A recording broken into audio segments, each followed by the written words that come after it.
بسم الله الرحمن الرحيم.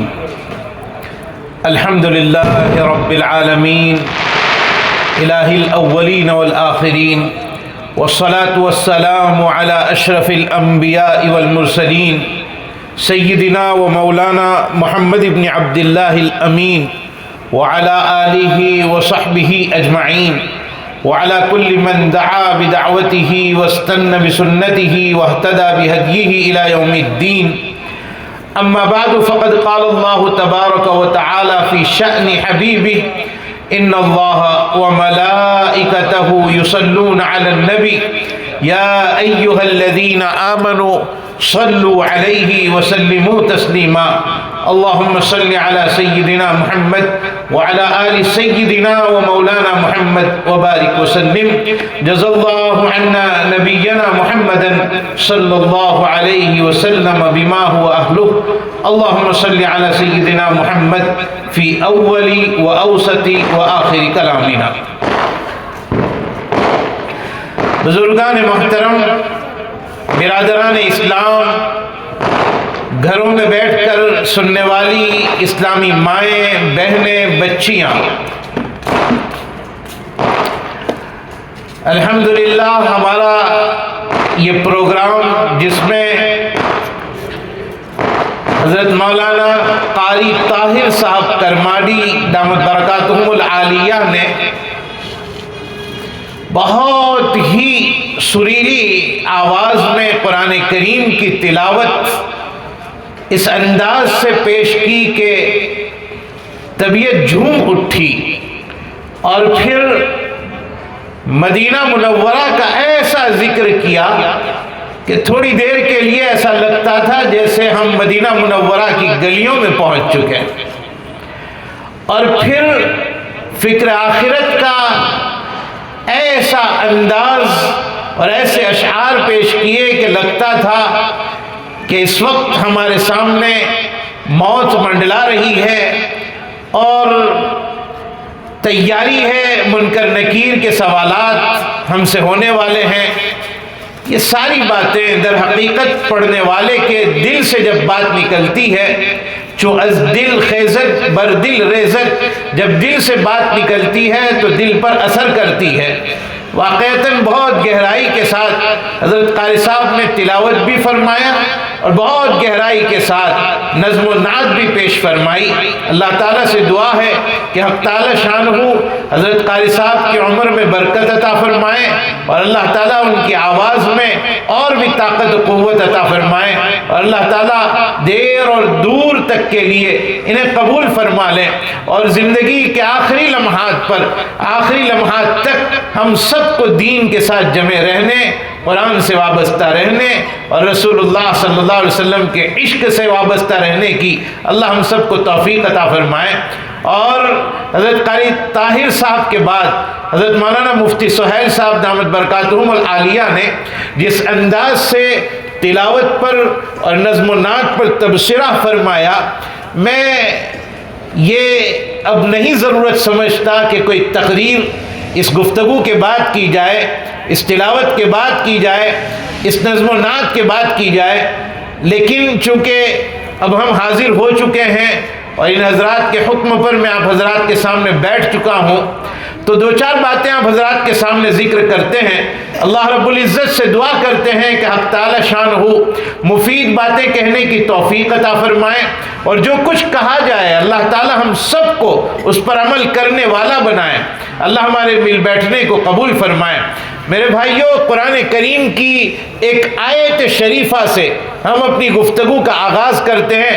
قرآن کریم میں اللہ تعالیٰ فرماتے ہیں: یا ایھا الذین آمنوا اتقوا اللہ وکونوا مع الصادقین. آج کا ہمارا یہ پروگرام اصلاح معاشرہ کے عنوان سے، کہ ہمارا معاشرہ کیسے صحیح راستے پر آ جائے، کیسے صحیح طریقے پر آ جائے، اس کے لیے جو کچھ تدابیر پیش کی جا سکتی ہے، اس کے لیے جو کچھ تجاویز پیش کی جا سکتی ہے، اس میں سب سے بڑی تدبیر و تجویز اگر کوئی بتا سکتا ہے تو وہ قرآن کریم بتا سکتا ہے. جس کا تذکرہ ابھی ہمارے مفتی سہیل صاحب دامت برکاتہم العالیہ نے کیا کہ جگہ جگہ گاؤں گاؤں، بستی بستی اور قریہ قریہ، مسجد مسجد، ہر 15 دن میں کم از کم یا مہینے میں کم از کم، یا ہو سکے تو ہر ہفتے اور ہو سکے تو روزانہ قرآن کریم کی تفسیر کے حلقے لگنے چاہیے، جس میں ہمیں انداز ہو کہ اللہ تعالیٰ ہم سے کیا کہنا چاہ رہے ہیں، اللہ ہم سے کس چیز کا مطالبہ کر رہے ہیں۔ ہمارے حضرت مولانا سید ابرار احمد صاحب دھولیوی نور اللہ مرقدہ ایک بات ارشاد فرمایا کرتے تھے کہ اگر میرے اور آپ کے پاس کسی کا خط آ جائے اور وہ خط ایسی زبان میں لکھا ہو کہ جو زبان ہم جانتے نہ ہو، مثلا انگریزی زبان میں لکھا ہے اور ہم انگریزی نہیں جانتے، یا چائنیز زبان میں لکھا ہے اور ہم چائنیز نہیں جانتے، یا کسی اور زبان میں لکھا ہے جس زبان سے ہم واقف نہیں ہیں، تو ہم اس خط کے مضمون کو سمجھنے کے لیے خط کو جیب میں رکھ کر تلاش کرنے کے لیے نکلتے ہیں کہ کوئی آدمی مل جائے جو اس زبان کا ماہر ہو، جو اس زبان کو جانتا ہو، ہم اس کے سامنے جائیں یا ہم اپنا خط پیش کریں کہ دیکھو نا بھائی، فلاں جگہ سے یہ خط آیا ہے، ذرا بتا دو اس میں کیا لکھا ہے، اس میں کون سی خبر ہمیں دی گئی ہے، اس میں کوئی خوشی کی خبر دی گئی ہے یا کوئی غمی کی خبر دی گئی ہے، کیا بتایا گیا ہے، کیا لکھا گیا ہے۔ اور اس کے لیے ہم تب تک بے چین رہتے ہیں جب تک کہ اس زبان کا جاننے والا ہمیں نہ مل جائے، اور جب اس زبان کا جاننے والا ہمیں مل جاتا ہے اور اس خط کا مضمون ہمارے سامنے آ جاتا ہے اور ہمیں پتہ چلتا ہے کہ اس میں فلاں خوشی کی خبر دی گئی ہے یا پتہ چلتا ہے فلاں غمی کی خبر دی گئی ہے، دنیا کے خطوط انہی دو مضمون پر مشتمل ہوتے ہیں، یا تو خوشی کی خبر ہوگی اور خوشی کی سب سے بڑی خبر یہ کہ کسی کو پیسے ملے ہوں گے، یا غمی کی خبر ہوگی اور غمی کی سب سے بڑی خبر یہ کہ کسی کا انتقال ہو چکا ہوگا۔ تو اس دو خبر کے جاننے کے لیے ہم بے چین رہتے ہیں، بے قرار رہتے ہیں اور تلاش کرتے پھرتے ہیں کہ کوئی اس خط کا مضمون سمجھنے والا مل جائے، اور جب ہم سمجھ جاتے ہیں اس میں کیا لکھا ہے تو دل کو سکون ملتا ہے۔ اگر ہماری حالت یہ ہے تو میرے اور آپ کے اللہ نے قرآن کریم کی شکل میں 30 پاروں پر مشتمل ایک خط ہمیں نصیب فرمایا ہے، بہترین انداز میں بیان کیا ہوا یہ خط میرے اللہ نے جبرائیل امین کے ذریعے سے محمد الرسول اللہ صلی اللہ علیہ وسلم کو عطا فرمایا، اور اس میں بتلا دیا کہ کون سا طریقہ اختیار کرو گے تو کامیاب ہو جاؤ گے، زندگی کامیاب بنانا ہے تو کیا کرنا پڑے گا، آخرت کامیاب بنانا ہے تو کیا کرنا پڑے گا۔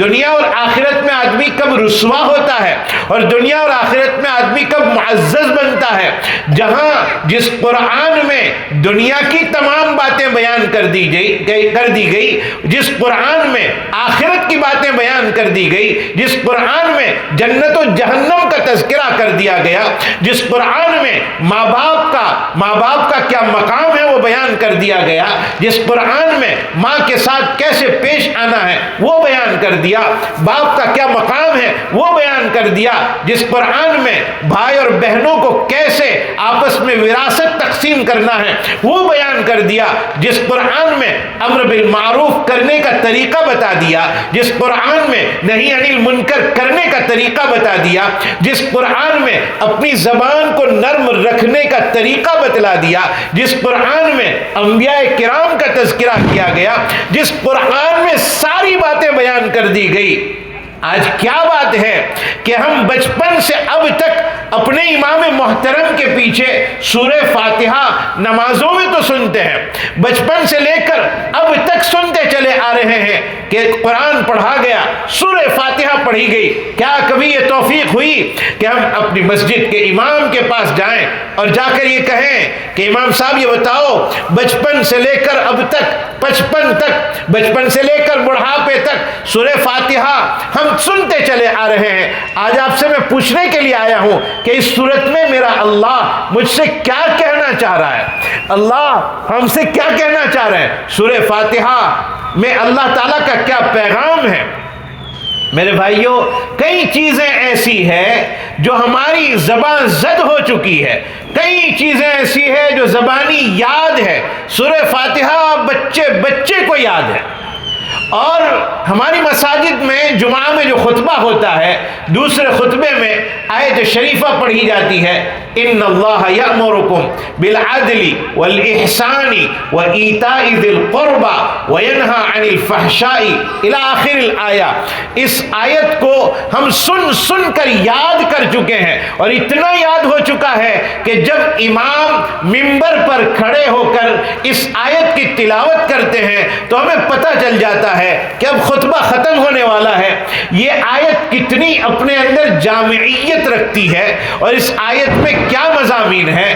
میرا اس وقت یہ مضمون نہیں ہے کہ اس آیت میں اللہ تعالیٰ نے کیا کہا ہے، کسی اور موقع پر اس کو ذکر کریں گے، لیکن اگر کوئی اس آیت کو اچھی طریقے سے سمجھ لے تو ہمارے سدھار کے لیے، معاشرے کے سدھار کے لیے اور دنیا کے سدھار کے لیے جتنا بہترین مواد اللہ اس آیت میں بیان فرماتے ہیں، پوری دنیا مل کر اس کو بیان نہیں کر سکتی۔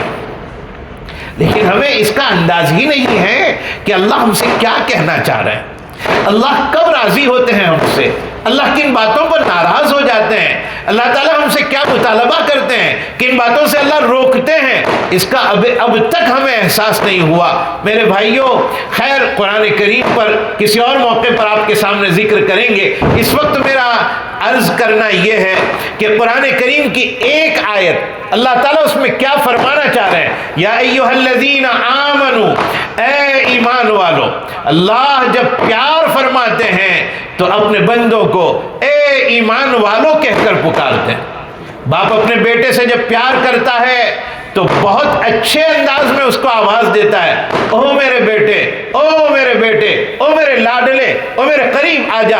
جب باپ بہت پیار میں ہوتا ہے تو کبھی لاڈلا کہتا ہے، کبھی بیٹا کہتا ہے، کبھی جگر کا ٹکڑا کہتا ہے۔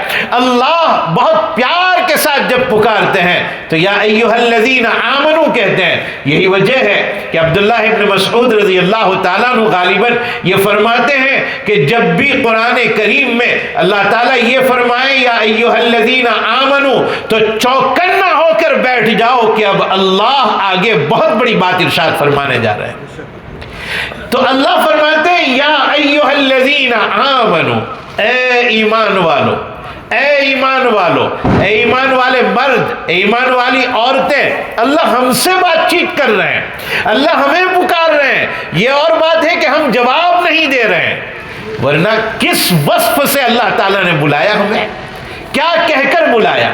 ہمارے اندر اللہ تعالیٰ نے ایک وصف رکھا ہے، ایک صفت رکھی ہے، ایک کام رکھا ہے جسے ایمان کہتے ہیں، اس ایمان کے واسطے سے بلایا۔ آج ہمیں ایمان کی قدر نہیں ہے میرے بھائیوں، ہم نے اس کو پہچانا ہی نہیں ہے کہ یہ کتنی ویلیو والی چیز ہے، یہ کتنی بابرکت چیز ہے، اور ایمان کے ہونے پر کیا ملنے والا ہے۔ فرمایا کل قیامت میں ایک آدمی رائی کے دانے کے برابر ایمان لے کر آئے گا، اللہ کبھی نہ کبھی اس کو جنت میں بھیجیں گے۔ رائی کے دانے کے برابر کوئی ایمان لے کر آیا۔ ایمان بڑی قیمتی چیز، لیکن اصل بات یہ ہے ہمیں مفت میں ملا ہے۔ جس گھرانے میں ہم پیدا ہوئے، ہمارے باپ مسلمان، ہماری ماں مسلمان، ہمارا نام اسلامی رکھا گیا، ہمارے کان میں اذان پڑھی گئی، دوسرے کان میں اقامت کہی گئی، جب ہم چلنے پھرنے لگے مکتب کے حوالے کیا گیا، الف با کی تختی پڑھائی گئی، قرآن کریم پڑھایا گیا۔ ہم اس طرح مسلمان بنے جس کے لیے ہمیں پاپڑ نہیں بیلنے پڑے، ہمیں کوئی محنت نہیں کرنی پڑی۔ آؤ ذرا صحابہ کی تاریخ اٹھا کر دیکھو، ان سے پوچھو کہ اسلام کیسے حاصل ہوا، ان سے ذرا معلوم کرو کہ ایمان کے حصول کے لیے انہیں کتنی مشقتیں اٹھانی پڑی۔ آپ ذرا دور فاروقی کا ایک جائزہ لو۔ عبداللہ ابن حذافہ سہمی رضی اللہ تعالیٰ عنہ عیسائی بادشاہ کے چنگل میں پھنسے ہوئے تھے روم کے علاقے میں، اور انہیں گرفتار کر لیا گیا تھا، اور ان کے ساتھ ان کے دوسرے ساتھیوں کو اور ان کے دوسرے ساتھ رہنے والے صحابہ کرام کو گرفتار کر لیا گیا ہے، اور بادشاہ وقت یہ کہتا ہے، اے عبداللہ، ہمارے ہمارا مذہب اختیار کر لو، ہماری طرف آ جاؤ، ہم تمہیں اپنی حکومت میں پارٹنر بنا لیں گے، ہم اپنی حکومت میں تمہیں شریک کر لیں گے۔ ایک روایت میں ہے عبداللہ ابن حذافہ سہمی رضی اللہ تعالیٰ عنہ نے جواب دیا، اے روم کے بادشاہ، تو اپنی حکومت اپنے علاقے تک چلاتا ہے اور اس حکومت میں تو مجھے پارٹنر کر کے اپنا ایمان کا سودا کرنے کی مجھے دعوت دے رہا ہے۔ یہ تو تیری ایک خطے کی حکومت ہے، اگر ساری دنیا کی حکومت اللہ تجھے دے دے اور تو مجھے وہ ساری دنیا کی حکومت ہدیہ کر دے اس بات پر کہ میں ایمان کو چھوڑ دوں، رب کعبہ کی قسم کبھی میں ایمان کا سودا نہیں کر سکتا۔ یہ وہ جذبہ تھا حضرات صحابہ کرام میں۔ عبداللہ ابن حذافہ سہمی رضی اللہ تعالیٰ عنہ کو بہت ڈرایا گیا، دھمکایا گیا، انہیں بلندی پر لٹکا دیا گیا اور تیر برسانے والوں کو حکم ہوا کہ ایسے تیر مارو کہ ان کے قریب سے گزرے۔ جب کوئی دھاردار چیز قریب سے گزرتی ہے، چھری انگلی کے قریب سے گزر جائے تو آدمی کانپ اٹھتا ہے کہ ذرا سی میری انگلی بچ گئی ورنہ ابھی انگلی کٹ جاتی، آنکھ میں کوئی چیز گرنے لگے اور بچ جائے آدمی کانپ اٹھتا ہے میری آنکھ ذرہ برابر بچ گئی۔ عبداللہ ابن حذافہ سہمی کو لٹکا دیا گیا ہے بلندی پر اور تیر ان کے سامنے سے گزارے جاتے ہیں اور قریب سے جب تیر گزرتا ہے ان سے کہا جاتا ہے اپنے مذہب کو چھوڑ دو، ہمارے مذہب میں آ جاؤ۔ عبداللہ ابن حذافہ سہمی منع کر رہے ہیں۔ بادشاہ نے ایک مجرم کو بلایا اور دیگ میں تیل گرم کروایا اور تیل جب ابلنے لگا اس مجرم کو اس تیل میں ڈال دیا گیا، آنن فانن اس کی چمکنے والی ہڈیاں نظر آنے لگی۔ عبداللہ ابن حذافہ سہمی سے کہا گیا، اے عبداللہ ابھی بھی سوچ لو، ابھی بھی سمجھ جاؤ ورنہ تمہیں بھی اس طرح تیل میں ڈال کر جلا کر ختم کر دیا جائے گا۔ عبداللہ ابن حذافہ سہمی منع کر رہے ہیں کہ میں کسی طرح اپنے ایمان و اسلام کا سودا کرنے کے لیے تیار نہیں۔ حکم ہوا انہیں بھی جلتے تیل میں ڈال دیا جائے۔ یہ آواز سننے کے بعد عبداللہ ابن حذافہ سہمی کی آنکھوں میں آنسو آ گئے اور بادشاہ یہ سمجھا کہ اب یہ ڈر گئے ہیں، اب میرے مذہب کی طرف آ جائیں گے۔ پوچھا ڈر گئے عبداللہ؟ کہا نہیں ڈرا نہیں ہوں، مجھے افسوس ہے، اس افسوس کی وجہ سے میں رو رہا ہوں۔ کہا کس بات کا افسوس؟ کہا آج اللہ کے نام پر جان قربان کرنے کی باری اللہ نے نصیب فرمائی، موقع عطا فرمایا اور آج جب جان دینے کا موقع آیا افسوس اس بات کا ہے کہ جان ایک ہی ہے، آج لاکھوں جانیں ہوتی تو میں اللہ کے نام پر قربان کر دیتا۔ اس جذبے کے ساتھ جب ان کے سامنے ایمان آیا، اتنی محنتوں کے بعد، اتنی کوششوں کے بعد، اتنی کاوشوں کے بعد تو انہیں قدر تھی کہ ایمان کیا ہوتا ہے، انہیں قدر تھی کہ اسلام میں سلامتی ہے، ایمان میں امن ہے۔ انہیں پتا تھا اسلام سلامتی کی دعوت دینے والا مذہب ہے۔ اسلام ایک ایسا پرسکون مذہب ہے، ایک ایسا پرسکون مذہب۔ اسلام میں اتنی آسانی، اتنی نرمی سکھائی گئی۔ اسلام یہ دعوت دیتا ہے کہ جب کوئی بیوہ عورت تمہاری نظروں کے سامنے سے گزرے تو اپنی بیوی کے ساتھ پیار بھری باتیں مت کرنا ورنہ اس بیوہ کو اپنا مرا ہوا شوہر یاد آ جائے گا۔ یہ اسلام کی نرمی ہے۔ اسلام یہ کہتا ہے جب کسی یتیم بچے کو تم دیکھو تو اپنے بچے سے پیار مت کرنا اس کے سامنے ورنہ اس یتیم کو اپنا مرا ہوا باپ یاد آ جائے گا۔ یہ اسلام ہمارے پاس ہے میرے بھائیوں، یہ ایمان ہمارے سینے میں ہے، لیکن آج ہمیں اس کی قدر نہیں ہے، اس کے بچانے کی ہمیں فکر نہیں۔ یاد رکھنا میرے بھائیوں، مسلم شریف کی حدیث ہے کہ اللہ کے نبی صلی اللہ علیہ وسلم نے ارشاد فرمایا قیامت سے پہلے پہلے ایسے فتنے رونما ہوں گے، ایسے فتنے رونما ہوں گے کہ یصبح الرجل مؤمنا ویمسی کافرا، آدمی صبح میں مسلمان ہوگا شام میں کافر ہو جائے گا، شام میں مسلمان ہوگا صبح میں کافر ہو جائے گا، یبیع دینہ بعرض من الدنیا، اور آدمی چند کوڑیوں میں اپنے ایمان کو بیچ دے گا۔ میرے بھائیوں آج وہ وقت آ چکا ہے ہم اپنے ایمان کی فکر کریں اور اس کی فکر کریں کہ ہمارے دل میں مرتے دم تک یہ جذبہ رہے کہ کرنے دھرنے والی ذات صرف اور صرف اللہ کی ذات ہے۔ آخری وقت تک ہماری زبان پر یہ رہے لا الہ الا اللہ محمد الرسول اللہ صلی اللہ علیہ وسلم۔ میں یہ عرض کر رہا تھا کہ ایمان ایک بہت قیمتی چیز ہے، بہت قیمتی. میں اکثر یہ مثال دیا کرتا ہوں کہ ایک آدمی بازار جائے, سونی کے یہاں سے سونا خرید کر لائے, تو کیا اس کو اپنے پہلے کمرے کی میز پر سونا رکھ کر وہ اپنے کام میں لگ جائے گا؟ نہیں نہیں, اس کو اپنے اندر کے کمرے میں, اور اندر کے کمرے میں تیجوری کے اندر, اور پھر اس پر تالا, اور پھر اس کے اوپر اور تالا لگا کر کہیں جانا ہو تو بڑے حفاظتی انتظامات کے بعد آدمی گھر سے نکلتا ہے. میں اللہ کی قسم کھا کر کہتا ہوں, اپنے گھر بار, اپنی جائیداد, اپنے سونے جواہرات, ان سب سے زیادہ اس وقت اگر کسی چیز کی حفاظت کی ضرورت ہے تو وہ ہمارے ایمان کے بچاؤ کی ضرورت ہے, سب سے زیادہ. ورنہ حالات نازک سے نازک تر ہوتے چلے جا رہے ہیں. آج ہمارے ہاتھ میں موبائل نے ہمیں کیا کیا راستہ بتلایا ہے. ان سب جگہوں پر ہمیں اپنے ایمان کی حفاظت کی ضرورت. قرآن کریم کہتا ہے یا ایھا الذین آمنو, اے ایمان والو, یا ایھا الذین آمنو, اے ایمان والو. اللہ کیا کہنا چاہ رہے ہیں؟ یا ایھا الذین آمنو اتقوا اللہ, اے ایمان والو اللہ سے ڈرو, اللہ سے ڈرو, اللہ کا خوف اپنے اندر اتارو, اللہ کی خشیت اپنے اندر اتارو. یہ بہت بنیادی چیز ہے, اللہ کا ڈر. اللہ کا ڈر جس کے اندر پیدا ہو گیا وہ کامیاب ہو جائے گا.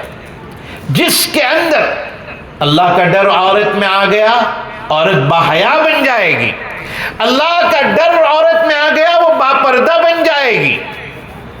اللہ کا ڈر مرد میں آ گیا, گھر کا نظام چلانا اس کو آ جائے گا. اللہ کا ڈر اگر بادشاہ وقت میں آ گیا, بادشاہ کو حکومت چلانا آ جائے گا. اللہ کا ڈر بہت ضروری ہے. کیا بات تھی کہ سیدنا عمر ابن الخطاب رضی اللہ تعالیٰ عنہ خلیفۃ المسلمین ہیں, اور ان کے دربار میں مشک لایا گیا جو صحابہ کرام کے درمیان تقسیم کرنا تھا. لیکن تقسیم کرنے کے لیے اس کو کاٹنا پڑے, ٹکڑے کرنا پڑے گا. تو کاٹنے کے لیے کس کا انتخاب کیا جائے, کس کو یہ کام سپرد کیا جائے؟ حضرت عمر رضی اللہ تعالیٰ عنہ کی اہلیہ نے کہا کہ میں تقسیم کر دیتی ہوں. کہا نہیں, یہ کام تجھے نہیں سپرد کریں گے. تو حضرت عمر کی اہلیہ نے پوچھا کہ اے میرے سرتاج, کیا آپ کو یہ خیال ہے کہ میں اپنے ہاتھ سے لگا کر اس کو سونگھوں گی, اس کی خوشبو میرے ہاتھ میں آ جائے گی, اس لیے آپ منع کر رہے ہیں؟ کہا نہیں نہیں, اس لیے نہیں منع کر رہا ہوں کہ تیرے ہاتھ سے لگ جائے اور تو اس سے فائدہ اٹھائے. میں منع اس لیے کر رہا ہوں کہ تو لاکھ کوشش کر لے, تیرے ہاتھ سے یہ بالکل نہ لگے, بالکل نہ لگے. اس کے باوجود بھی تیرے پاس اس لیے میں تقسیم نہیں کروانا چاہتا کہ کم از کم اس کو تقسیم کرتے وقت, تقسیم ہونے سے پہلے اس کی خوشبو تیرے ناک میں آئے گی. میں نہیں چاہتا کہ جو چیز لوگوں میں تقسیم کرنا ہے اس کے تقسیم ہونے سے پہلے اس کی خوشبو سے تجھے فائدہ پہنچے. یہ حضرات تھے جو اہل دل تھے, جو تقوی والے تھے, جو اس بات کی کوشش کرتے تھے کہ امانت ہوتی ہے, اور اس امانت میں کسی آخری درجے میں بھی ذرے کے برابر بھی خیانت نہیں ہونی چاہیے. کیا بات تھی کہ حضرت صدیق اکبر رضی اللہ تعالیٰ عنہ کی اہلیہ نے حضرت صدیق اکبر رضی اللہ تعالیٰ عنہ سے کہا کہ کوئی میٹھی چیز کھانے کی تمنا ہو رہی ہے, گھر میں ہم سب مل کر کھائیں گے. حضرت صدیق اکبر نے منع کیا کہ پیسے میرے پاس نہیں ہیں. صدیق اکبر کی اہلیہ نے کچھ پیسے جو ان کو وظیفہ ملتا تھا حضرت صدیق اکبر کو, اس میں سے ایک ایک پائی ذرا پیسہ بچا کر کئی دنوں کے بعد کچھ میٹھی چیز خریدی اور اس کو گھر والوں کے سامنے پیش کیا. حضرت صدیق اکبر رضی اللہ تعالیٰ عنہ نے پوچھا یہ کیسے تیار کیا گیا؟ کہا آپ کے پیسوں میں سے ایک ایک ذرے کے برابر پیسہ بچا کر کئی دنوں کی محنت کے بعد یہ میٹھا ہمارے گھر میں پکا ہے. صدیق اکبر نے اس میٹھے کو کھانے کے بعد پوچھا یہ کتنے پیسے میں بنا تھا؟ کہا اتنے پیسے میں. حضرت صدیق اکبر نے بیت المال کے ذمہ دار سے کہا آئندہ مہینہ جب مجھے وظیفہ دیا جائے تو اتنے پیسے کاٹ کر دینا. میری بیوی نے ایک ایک پائی اس میں سے بچائی تھی جس سے مجھے انداز ہوا کہ میرا گھر اس سے کم پیسے میں چل سکتا ہے. یہ وہ لوگ تھے جن کی نظر آخرت پر تھی اور جن کے اندر تقوی کوٹ کوٹ کر بھرا ہوا تھا۔ تو اللہ یہ فرماتے ہیں یا ایھا الذین آمنو، اے ایمان والو، اتقوا اللہ، اللہ سے ڈرو، اللہ کا خوف اپنے اندر پیدا کرو۔ میرے بھائیو، آج ہمارے اندر سے اللہ کا ڈر نکل گیا، اللہ کا خوف نکل گیا، اللہ کا خوف ہمارے اندر باقی نہیں رہا۔ ایک گنہگار جب گناہ کرتا ہے تو یہ گناہ اسی وقت کرتا ہے جس وقت اس کے اندر اللہ کا خوف باقی نہیں ہوتا ہے، اللہ کا ڈر باقی نہیں ہوتا۔ اگر اللہ کا ڈر باقی ہو، اللہ کا خوف باقی ہو، تو پھر وہ آدمی گناہ نہیں کرے گا، اپنے آپ کو جرائم سے بچائے گا، اپنے آپ کو گناہوں سے بچائے گا۔ میرے بھائیوں، ہم لوگ اللہ کا ڈر اپنے اندر پیدا کریں، اللہ کا خوف اپنے اندر پیدا کریں۔ قرآن کہتا ہے یا ایھا الذین آمنوا اتقوا اللہ، اے ایمان والو اللہ سے ڈرو۔ اور پھر آگے قرآن کہتا ہے وَكُونُوا مَعَ الصَّادِقِينَ، اور اللہ کا خوف کیسے پیدا ہوگا؟ جو لوگ اللہ کا خوف پیدا کر چکے ہیں، نیک و صالح لوگ ہیں، وَكُونُوا مَعَ الصَّادِقِينَ، سچ بولنے والوں کے ساتھ ہو جاؤ، نیک لوگوں کے ساتھ ہو جاؤ، جن کی عادت ہے نیکی کی، جن کی عادت ہے اچھائی کی، جن کے دل میں اللہ کا ڈر ہے، جن کے دل میں اللہ کا خوف ہے، جن کے دل میں تقویٰ ہے، ان لوگوں کے ساتھ ہو جاؤ۔ تو ہم اگر نیک لوگوں کے ساتھ رہیں گے تو نیکی ہمارے اندر بھی پیدا ہو جائے گی، ہم اچھے لوگوں کے ساتھ رہیں گے، اچھائی ہمارے اندر بھی پیدا ہو جائے گی۔ لیکن شرط ہے کہ ہم اہل اللہ کو تلاش تو کریں۔ آج لوگ یہ بولتے ہیں کہ اب پہلے جیسے اللہ والے کہاں رہے، یہ غلط بات ہے۔ ہر زمانے میں اللہ والے موجود ہوتے ہیں۔ قرآن کہتا ہے یا ایھا الذین آمنوا اتقوا اللہ، اے ایمان والو اللہ سے ڈرو، وکونوا مع الصادقین، اور سچ بولنے والوں کے ساتھ ہو جاؤ۔ قرآن ہمیشہ کی کتاب ہے۔ جب قرآن یہ کہتا ہے کہ سچ بولنے والوں کے ساتھ، سچے لوگوں کے ساتھ ہو جاؤ، تو یہ ہو نہیں سکتا کہ قرآن تو باقی ہے اور سچ بولنے والے ختم ہو جائے۔ نہیں، قرآن جب تک باقی رہے گا سچ بولنے والے رہیں گے، ہمیشہ رہیں گے۔ ہمیں تلاش کرنا چاہیے کسی اہل دل کو، کسی اہل دل کے پاس جانا چاہیے اور ان کے ہاتھ میں ہاتھ دے کر اپنے آپ کو نیک بنانے کی فکر کرنی چاہیے، کوشش کرنی چاہیے اہل اللہ کے ساتھ رہنے کی۔ میرے بھائیو، اللہ تعالیٰ کی طرف سے کبھی کبھی ایسی خاص اوقات آ جاتے ہیں کہ جس میں آدمی کے دل کے اندر ایک چھپی ہوئی نیکی نکھر کر باہر آ جاتی ہے اور آنن فانن وہ آدمی اللہ والا بن جاتا ہے۔ اچانک اللہ تعالیٰ اس کو ولی کامل بنا دیتے ہیں۔ کبھی تو ایسا ہوتا ہے، بشر حافی رحمۃ اللہ علیہ شراب کی حالت میں تھے، نشے میں دھت تھے اور راستے سے گزر رہے تھے، کاغذ کا ٹکڑا پڑا ہوا انہیں ملا، اس کو اٹھا کر دیکھا تو اللہ کا نام اس میں لکھا ہوا تھا۔ بشر حافی نے اس کو اپنے گلے سے لگا لیا، اپنے سینے سے لگا لیا، اپنے گھر پر گئے اور گھر جا کر اس کو عطر میں معطر کیا اور اس کو بلندی پر رکھا، یہ سوچ کر کہ یہ میرے اللہ کا نام ہے، یہ کہاں راستے میں پڑا ہوا تھا۔ آپ نے اس کو صاف کیا، اچھی طرح رکھا اور حفاظت کے ساتھ اونچائی پر رکھا، خوشبو میں اسے معطر کر دیا۔ اللہ کو یہ ادا ان کی اتنی پسند آ گئی کہ اللہ نے اسی وقت انہیں ولایت کے مقام پر پہنچا دیا اور اتنے بڑے ولی بنے، اتنے بڑے بشر حافی رحمۃ اللہ علیہ کہ ان کے دربار میں جو لوگ آ کر ان سے فیض حاصل کرتے تھے ان میں امام احمد ابن حنبل رحمۃ اللہ علیہ بھی ہوا کرتے تھے۔ اتنے بڑے آدمی امام احمد ابن حنبل، حضرت بشر حافی کے ہاں امام احمد ابن حنبل بڑے محدث ہیں، بڑے فقیہ ہیں اور بہت بڑے اللہ کے ولی ہیں، اور بشر حافی عالم نہیں ہے۔ امام احمد ابن حنبل ان کی مجلس میں جاتے تھے۔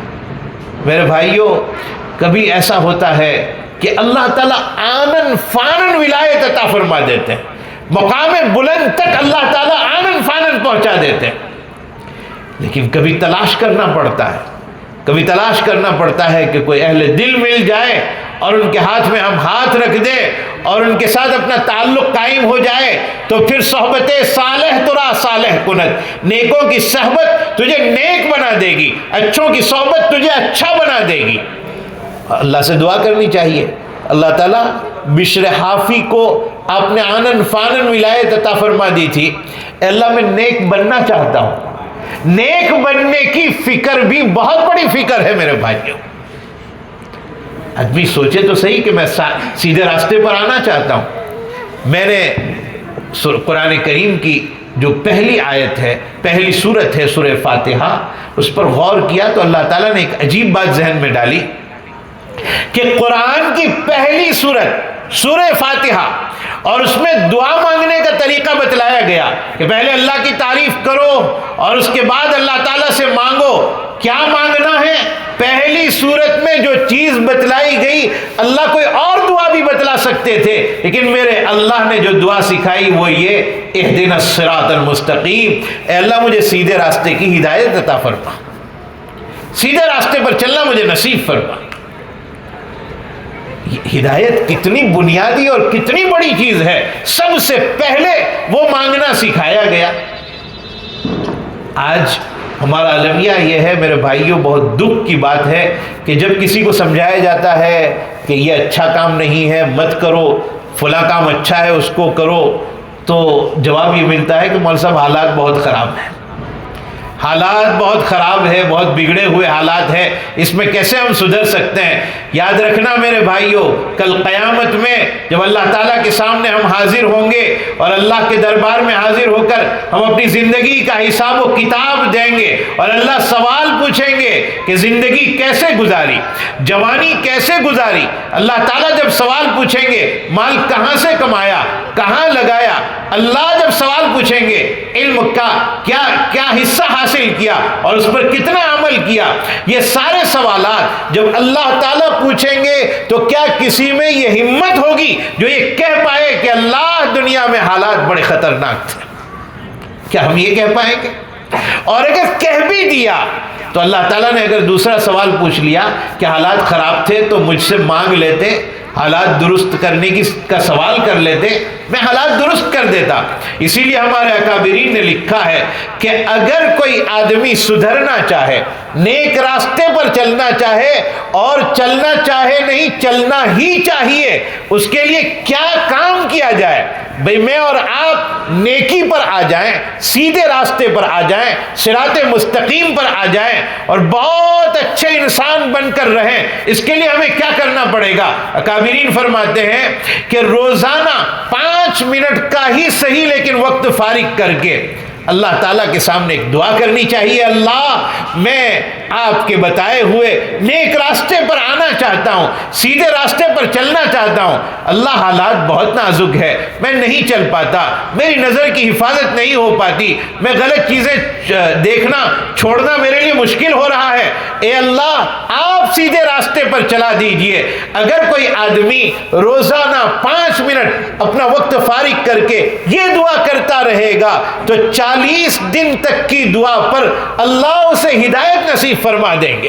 40 دن تک اگر کوئی یہ دعا کرتا رہا اے اللہ مجھے سیدھے راستے پر چلنا ہے، چلا دیجئے، تو آپ تجربہ کر کے دیکھ لیجئے اللہ 40 دن میں اسے ہدایت عطا فرما دیں گے.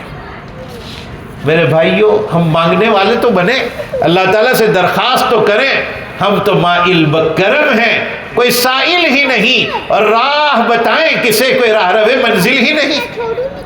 رات کے آخری پہر میں جب اللہ تعالیٰ پہلے آسمان پر تشریف لاتے ہیں اور یہ اعلان فرماتے ہیں ہے کوئی مانگنے والا میں دینے کے لیے تیار ہوں، ہے کوئی مغفرت چاہنے والا میں اسے دینے کے لیے تیار، ہے کوئی مال کا مطالبہ کرنے والا میں اس کی ضرورت پوری کرنے کے لیے تیار. اور اس وقت ہم گہری نیند سوئے ہوتے ہیں، میٹھی نیند سوئے ہوتے ہیں، اور پھر فجر تک کی نماز غائب ہو جاتی ہے، اور اس کے بعد اٹھ کر پھر یہ سوچتے ہیں کہ ہماری روزی میں برکت نہیں.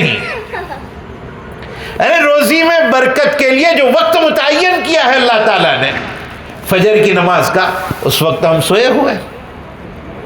پھر زندگی میں پریشانیاں آتی ہے، تکلیف آتی ہے. میں یہ عرض کر رہا تھا میرے بھائیوں کہ یہ فکر ہمارے اندر ہونی چاہیے دامن گیر کہ اللہ حالات بہت نازک ہے، آج ہم دنیا میں ہیں، کل کو آپ کے سامنے آ جائیں گے. اے اللہ ہم آپ کے سامنے سدھر کر آنا چاہتے ہیں، اچھا بن کر آنا چاہتے ہیں، میرے بھائیو تقوی والی زندگی اختیار کر لو۔ تقوی والی، تقوی کیا چیز ہے، اللہ کا ڈر کیا چیز ہے؟ آدمی جب باہر نکلتا ہے لباس پہن کر نکلتا ہے، گھر میں ہوتا ہے رات کا لباس الگ ہوتا ہے، اور وہ ایسا لباس ہوتا ہے کہ باہر جب نکلنا ہو تو آدمی لباس بدل دیتا ہے، باہر ایک اچھا سلیقے والا لباس پہن کر آتا ہے۔ تو جب آدمی اپنے معمولی لباس کو، رات والے لباس کو پہن کر باہر نہیں نکلتا اور اس کو اچھا نہیں لگتا، لباس ہمارے لیے زینت ہے اور لباس ہمارے لیے ستر کے پوشیدہ رہنے کا ذریعہ ہے، جب اس کو آدمی اہتمام کے ساتھ پہنتا ہے تو یاد رکھنا ہماری روح جب نکالی جائے گی اور آسمانوں پر پہنچائی جائے گی تو روح کا لباس تقوی ہے، روح کا لباس تقوی ہے، روح کا لباس تقوی ہے۔ اگر تقوی ہماری زندگی میں ہے تو وہ روح لباس کے ساتھ اوپر جائے گی، ورنہ اگر تقوی نہیں ہے تو روح بغیر لباس کے اوپر جائے گی اور اوپر نبیوں کے سامنے سے گزرے گی، ہمارے بزرگوں کے سامنے سے گزرے گی، ہمارے ماں باپ مر گئے ہیں ان کے سامنے سے گزرے گی۔ کیا ہم یہ چاہتے ہیں کہ ہماری روح بغیر کپڑے کے اوپر جائے؟ اگر کپڑوں کے ساتھ اوپر بھیجنا ہے تو زندگی تقوی والی بنانی پڑے گی۔ اپنی زندگیوں کو سدھارو میرے بھائیوں، بیانات بہت ہو چکے ہیں، تقاریر روزانہ ہوتی ہے اور لوگ اب تو گاڑیوں میں بیٹھ کر بیانات سنتے ہیں اور اپنے موبائل میں سنتے ہیں، سن کے لوگ سن ہو چکے ہیں۔ اب عمل کی ضرورت ہے، عمل کی ضرورت ہے کہ ہماری زندگی میں چینجنگ آ جائے، تبدیلی آ جائے، ہم کسی کام کے بن جائیں۔ میں یہ عرض کر رہا تھا، اللہ جب چاہتے ہیں تو کسی کو آنن فانن ولایت کے مقام تک پہنچا دیتے ہیں۔ اللہ سے دعا کرنی چاہیے، اے بشر حافی کو ولایت دینے والے خدا، ہمیں بھی اپنا ولی بنا لیجئے۔ دعا کا راستہ کھلا ہوا ہے، ہو سکتا ہے اللہ قبول فرما لے اور ہمیں اپنا قریبی بنا لے، ولایت کے مقام تک پہنچا دے۔ اللہ طلب دیکھتے ہیں۔ ہمارے مفتی سہیل صاحب نے ابھی حضرت الاستاذ قاری احمد علی صاحب دامت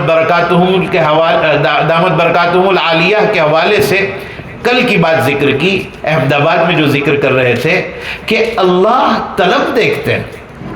بہت بڑے بڑے مالدار، بڑے بڑے سورما جن کے پاس بہت پیسہ ہے، سال ہر سال گزر گئے، وہ حرم نہیں جا پائے، لیکن ایک اللہ کا بندہ جس کے پاس آنکھیں نہیں ہیں وہ حرم کا سفر کر رہا ہے۔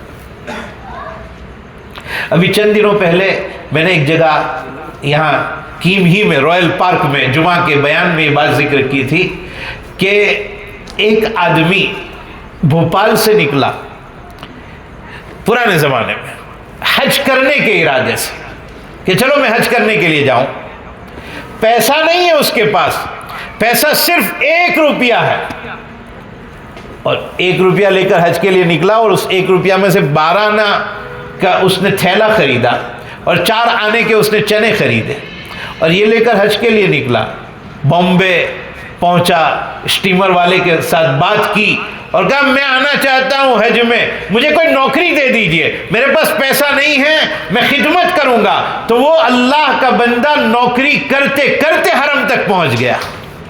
یہ ہے عشق کی بات، یہ ہے عشق کی بات۔ حضرت جنید بغدادی رحمۃ اللہ علیہ کے پاس ایک شخص آیا اور آ کر کہنے لگا حضرت حج کا ارادہ ہے۔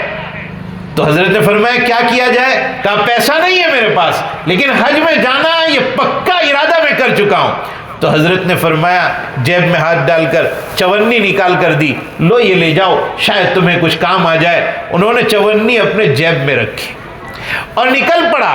ایک قافلہ جا رہا تھا مکہ مکرمہ کی طرف، سواریاں تیار ہو چکی تھی، اونٹ تیار ہو چکے تھے اور سب اپنی اپنی سواریوں پر سوار ہو رہے تھے، اور یہ آدمی ایک چونی لے کر، 4 آنے لے کر حج کے ارادے سے نکلا ہوا ہے، حج کی طرف جا رہا ہے، اور کوئی سہارا اس کے پاس نہیں، کوئی سواری اس کے پاس نہیں۔ وہ وہاں کھڑا ہے، ایک آدمی نے آواز دی، بھائی کہاں جانے والے ہو؟ کہا میں حج کے لیے جا رہا ہوں۔ کہا آ جاؤ، ہمارے یہاں ایک اونٹ خالی ہے، بیٹھ جاؤ۔ وہ اونٹ پر بیٹھ گیا اور پھر راستے میں کوئی کچھ کھلا رہا ہے، کوئی کچھ پلا رہا ہے، سفر طے ہوتا گیا، بیت اللہ پہنچ گیا، حج مکمل ہو گیا، اور مکمل حج کے بعد پھر ایک قافلے والوں نے کہا ہمارے ایک ساتھی کا انتقال ہو گیا، سواری خالی ہے، بیٹھ جاؤ، آپ کو گھر تک ہم لے جائیں گے۔ دوبارہ واپس آنے میں بھی اس کو کوئی تکلیف نہ ہوئی، اور حضرت جنید بغدادی کی جو چونی تھی وہ تو ابھی جیب ہی میں رکھی ہوئی ہے۔ واپسی پر حضرت جنید بغدادی سے ملنے کے لیے گئے اور کہا حضرت آپ کی چونی میں اللہ نے عجیب برکت دی تھی کہ میں حج تو مفت میں کر کے آ گیا۔ حضرت نے فرمایا لاؤ وہ چونی واپس کر دو تاکہ کسی اور کے کام آ جائے۔ تو جب آدمی دل سے ارادہ کرتا ہے کسی چیز کا، جائز چیز کا ارادہ کرتا ہے، اللہ اس کے لیے راستے کھول دیتا ہے۔ تو ہم اگر اللہ کے بننا چاہتے ہیں، اللہ کی ولایت کو چاہتے ہیں، تو پھر اللہ کے قریب پہنچنے کے لیے طلب کی ضرورت ہوتی ہے، دعا کی ضرورت ہوتی ہے۔ اللہ تعالیٰ طلب دیکھتے ہیں میرا بندہ، اور کیسے اللہ تعالیٰ نوازتے ہیں ہماری ذرا سی طلب پر اللہ کیا دیتے ہیں۔ بخاری شریف کی حدیث میں آپ کے سامنے پیش کرتا ہوں، اللہ تعالیٰ ارشاد فرماتے ہیں جب بندہ میری طرف آنے کے لیے میری طرف آگے بڑھتا ہے، اللہ رب العزت ارشاد فرماتے ہیں جب میرا بندہ ایک بالشت میری طرف آتا ہے میں ایک ذراع اس کی طرف جاتا ہوں، جب میرا بندہ ایک ذراع میری طرف آتا ہے میں ایک ہاتھ اس کی طرف آگے بڑھتا ہوں، جب بندہ ایک ہاتھ آگے بڑھتا ہے میں 2 ہاتھ کے برابر اس کی طرف آگے بڑھتا ہوں۔ اور آخری جملے میں اللہ نے اپنی رحمت کی انتہا کو بیان فرما دیا۔ اللہ فرماتے ہیں اذا اتانی یمشی اتیتہ ہرولۃ، جب بندہ میری طرف چل کر آتا ہے اللہ فرماتے ہیں میں اس کی طرف دوڑتے ہوئے جاتا ہوں۔ کوئی قدم اٹھائے تو صحیح، ہمارا قدم کبھی رائے گا نہیں جائے گا، کوئی ہاتھ اٹھائے تو صحیح، اٹھے ہوئے ہاتھ کبھی ضائع نہیں ہوں گے۔ کبھی ہم تمنا تو کریں اللہ کے سامنے، اے اللہ ہم آپ کے بننا چاہتے ہیں، اللہ ہماری اس خواہش کو کبھی رائے گا نہیں ہونے دیں گے، اللہ اپنا بنا لیں گے۔ میرے بھائیوں، اللہ نے جن کو بنایا ہے، کبھی کوئی چنگاری کسی کے اندر عشق کی ذرا سی ہو چمک اٹھتی۔ فضیل ابن عیاض رحمۃ اللہ علیہ ڈاکو تھے اور ڈاکہ زنی کرنے کے لیے گئے تھے، قافلہ لوٹ لیتے تھے، جہاں قافلہ نظر آ گیا وہ لوٹ لیتے تھے۔ تو ایک مرتبہ قافلہ لوٹنے کے لیے گئے ہیں اور قافلے کا سارا سامان لوٹ لیا، اور ایک نوجوان قرآن پڑھتا تھا جس کی آواز فضیل ابن عیاض کے کانوں میں پڑی، الم یأن للذین آمنوا ان تخشع قلوبہم لذکر اللہ، جس کا مطلب یہ ہے، میں ترجمہ نہیں کر رہا ہوں، مطلب یہ ہے کہ کیا اب تک لوگوں کے سدھرنے کا اور توبہ کرنے کا وقت نہیں آیا؟ تو حضرت فضیل ابن عیاض کی اندر کی وہ صلاحیت بیدار ہو گئی اور کہا ہاں اے اللہ سدھرنے کا وقت آ گیا ہے، سدھرنے کا وقت آ گیا ہے، اے اللہ میں سدھرنا چاہتا ہوں، میں سدھرنا چاہتا ہوں۔ اور اس کے بعد سب کو آواز دے رہے ہیں اللہ کے بندو آ جاؤ، اپنا سامان واپس لے جاؤ، مجھے اس کی ضرورت نہیں ہے۔ اور وہ سب ڈرے ہوئے لوگ تھے، وہ فضیل ابن عیاض سے کہہ رہے ہیں ہمیں اپنا سامان واپس کرنا ہو تو یہی چھوڑ کر تم چلے جاؤ، ہم اپنا سامان لے لیں گے۔ انہیں یہ خطرہ تھا کہ یہ واپس ہمیں مارنے کے لیے بلا رہے ہیں۔ فضیل ابن عیاض پر اس آیت کا ایسا اثر ہوا کہ آج دنیا علم میں اور دنیا عمل میں اور دنیا تصوف میں ہر جگہ فضیل ابن عیاض کا نام۔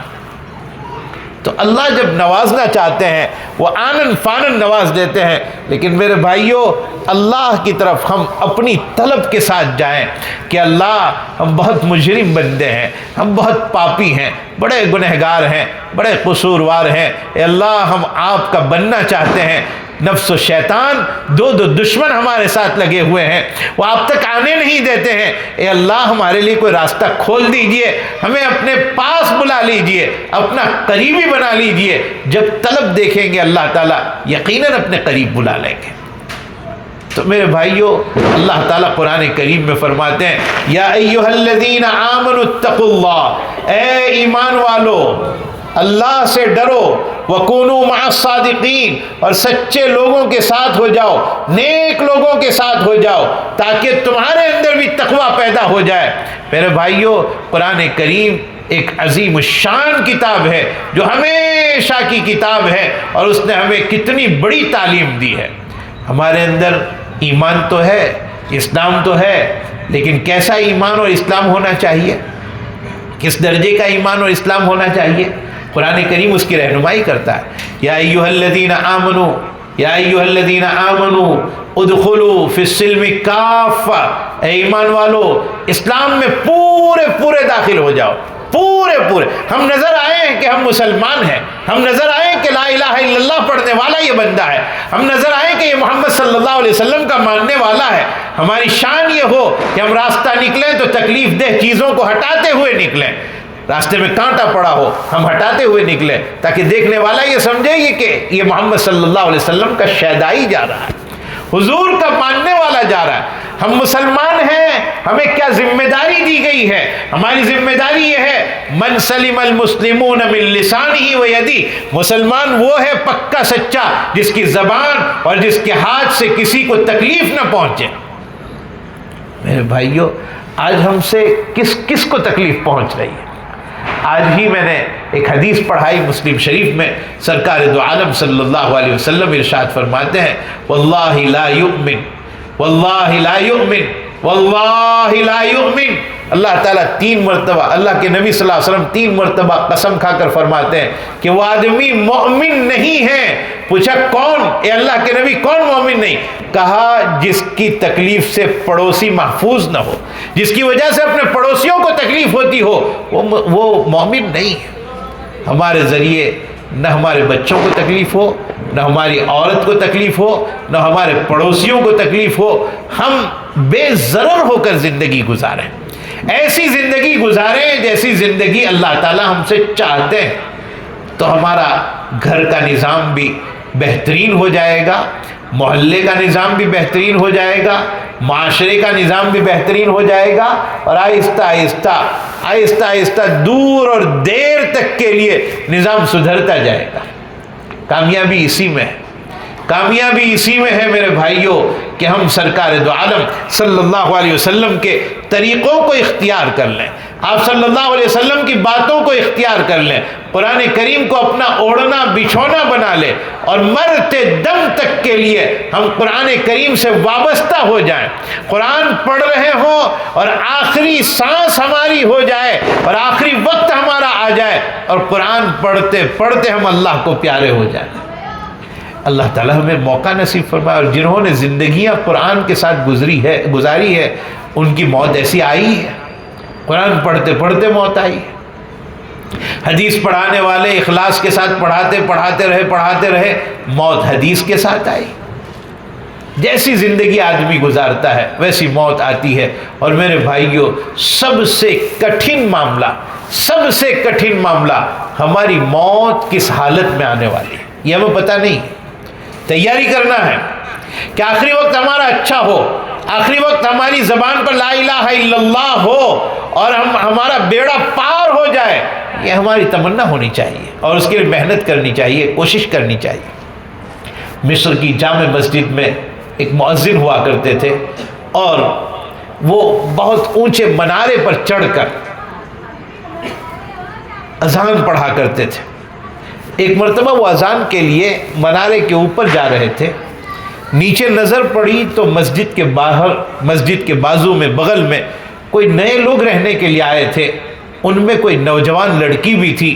مؤذن صاحب کی نظر اس کے اوپر پڑی اور ارادہ غلط ہو گیا، نیچے اترے اور اب اس پڑوسی کو جا کر، مسجد کے پڑوس میں جو نیا آدمی تھا، جا کر کہنے لگے کہ میں یہاں پرانا آدمی ہوں، کوئی کام ہو تو مجھے بلا لینا، کوئی بات کرنا ہو تو مجھے کہنا، کوئی ضرورت ہو تو مجھے کہنا۔ اور وہ آدمی یہ سمجھتا ہے کہ یہ میرا خیر خواہ ہے، یہ سمجھ کر اس کو کہہ رہا ہے آؤ نا اندر، گھر میں آ جاؤ۔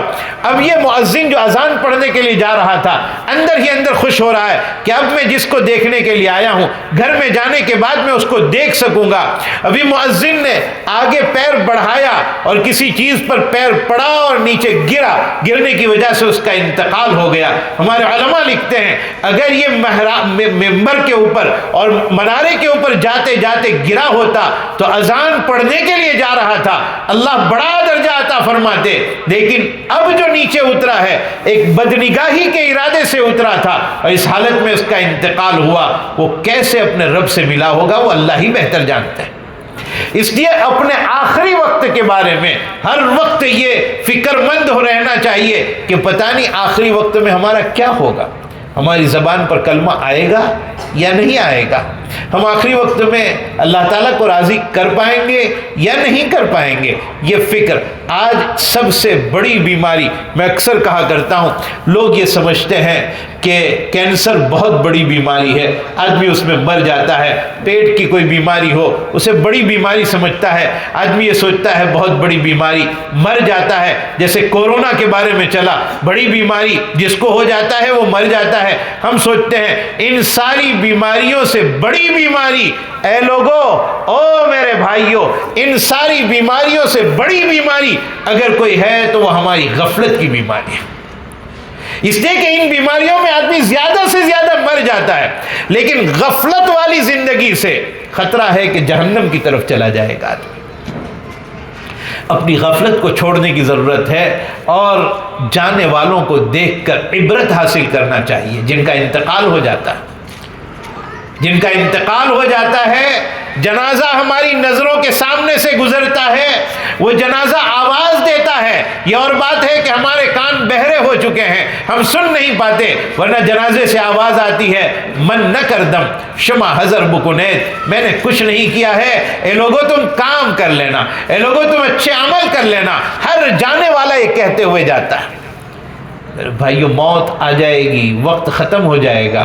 آج کتنے لوگ ہمارے سامنے سے چلے گئے، آج جہاں ہم بیٹھے ہوئے ہیں، ہمارے محترم مرحوم یوسف بھائی جن کا انتقال ہوا، اللہ تعالیٰ ان کو غریق رحمت فرمائے، ان کے درجات کو بلند فرمائے، اور جتنے مومنین مرد و عورت کا انتقال ہو چکا ہے، آج ہم ان سب کے لیے ایصال ثواب کرتے ہیں اور دعا کرتے ہیں کہ اللہ رب العزت پوری امت مسلمہ میں جتنے لوگ مر چکے ہیں، انتقال ہو چکا، سب کی مغفرت فرمائے، اور اللہ تعالیٰ سب کے درجات بلند فرمائے، اور اللہ سے خاص طور پر ہم یہ دعا کریں کہ اللہ ہمیں اپنی موت کی تیاری کی توفیق عطا فرمائے۔